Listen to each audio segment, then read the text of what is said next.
ত্রয়োদশ জাতীয় সংসদ নির্বাচনের আগে দল ছাড়েন শীর্ষ কয়েকজন নেতা। সেই ভাঙন কাটিয়ে উঠতে এবার উদ্যোগ নিয়েছে জাতীয় নাগরিক পার্টি এনসিপি। পদত্যাগী নেতাদের দলে ফেরাতে আগামী ২৬ ফেব্রুয়ারি ডাকা হয়েছে একটি বিশেষ সভা। দলীয় সূত্র জানায়, সভায় পদত্যাগী নেতাদের পূর্ণ সম্মিলন, সাংগঠনিক পুনর্বিন্যাস এবং নির্বাচন পরবর্তী করণীয় নিয়ে বিস্তারিত আলোচনা হবে। ইতোমধ্যে ত্রয়োদশ জাতীয় সংসদ নির্বাচনে অংশ নেয়া ৩০ প্রার্থীকে নিয়ে এক দফা বৈঠক হয়েছে।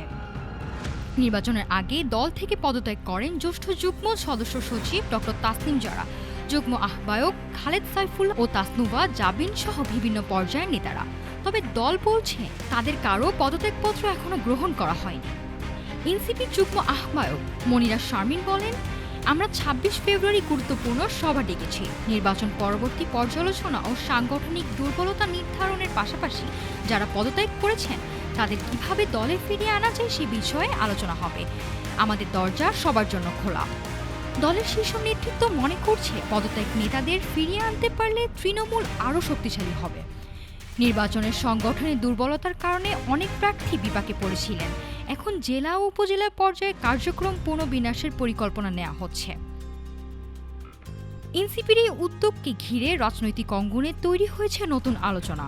পদত্যাগী নেতারা দলে ফিরলে অভ্যন্তরীণ ঐক্য যেমন জোরদার হবে, তেমনি ভবিষ্যৎ রাজনৈতিক প্রতিদ্বন্দ্বিতায় দলটি শক্ত অবস্থানে থাকবে বলে আশা করছে নেতৃত্ব। এখন দেখার বিষয় ২৬ ফেব্রুয়ারির সভায় কি সিদ্ধান্ত আসে এবং পদত্যাগী নেতারা সত্যি দলে ফেরেন কিনা। নাফিস সামিয়া, ঢাকা টুডে।